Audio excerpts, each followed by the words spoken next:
En una ciudad que nunca duerme, entre rascacielos de cristal y calles que palpitan con el ritmo acelerado de millones de vidas, hay una ventana que no se abre detrás de una habitación sellada al mundo.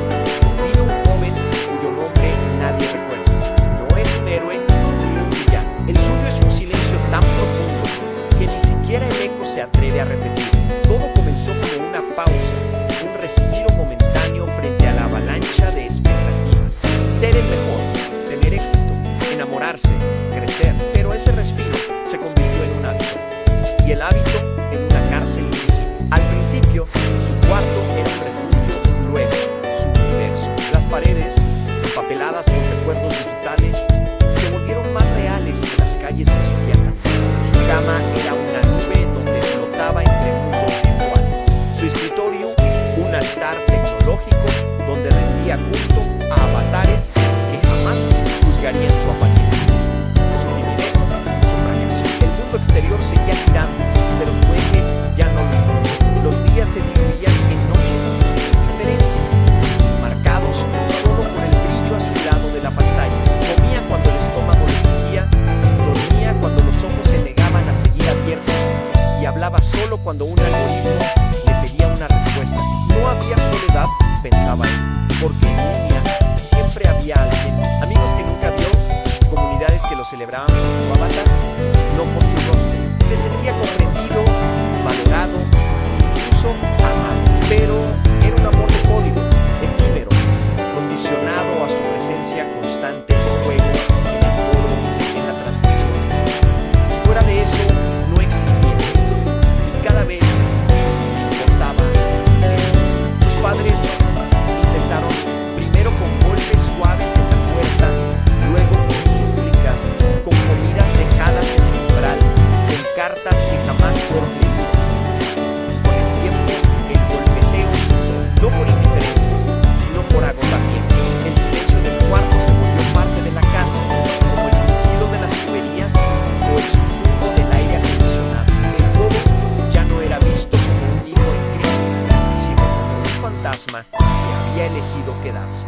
Y en ese abandono mutuo, el mundo digital creció hasta llenar cada centímetro vacío de su mente. La utopía digital era perfecta. Allí no había exámenes reprobados, no había miradas incómodas, no había vergüenza. Podía ser quien quisiera, un guerrero legendario, un músico aclamado, un líder carismático. Cada logro virtual era una inyección de oxígeno para un alma asfixiada por la realidad.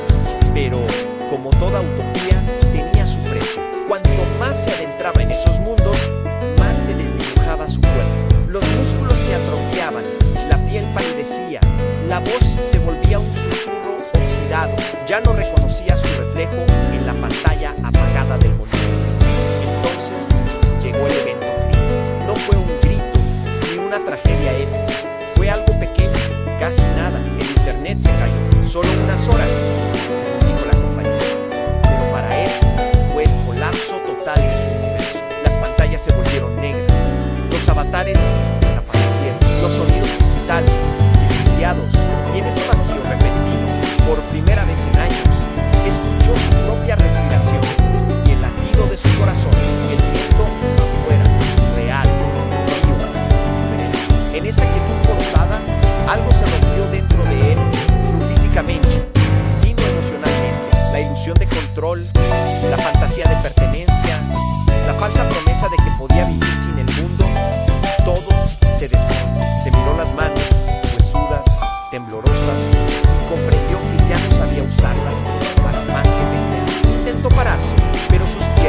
comenzó a apagarla antes de dormir, a abrir la ventana, aunque solo fuera unos minutos, a escribir en un cuaderno, con lápiz, algo que no podría borrar con un clic. Fue lento, doloroso, tan lleno de retrocesos, pero con cada pequeño acto de presencia en el mundo físico, una parte de él volvía a ganar.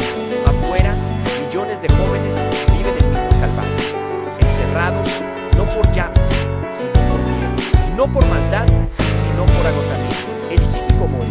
No es una elección caprichosa, es una rendición silenciosa ante un mundo que exige demasiado y ofrece demasiado poco a cambio.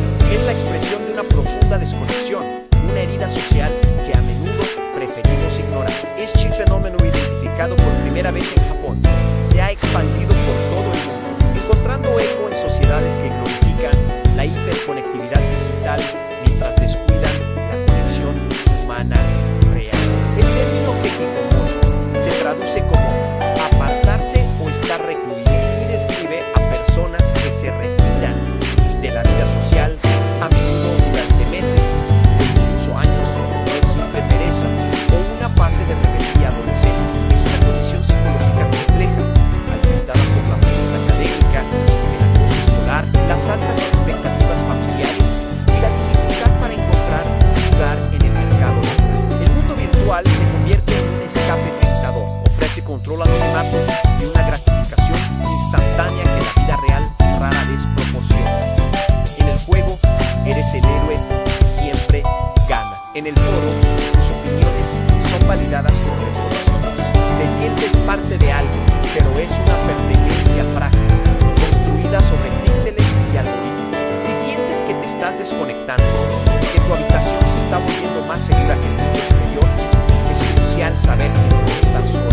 Reconocer el problema es el primer y más valiente paso. Hablar con alguien de confianza, un familiar, un amigo o un profesional de la salud mental puede marcar una diferencia enorme. La terapia, especialmente la cognitivo-conductual, ha demostrado ser muy efectiva para ayudar a las personas a reconstruir sus habilidades sociales y a manejar la ansiedad que les produce.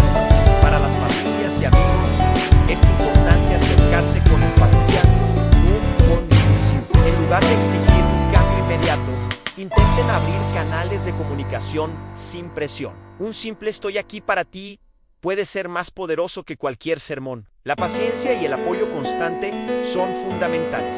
Fomentar pequeños pasos, como compartir una comida o dar un breve paseo, puede ayudar a romper el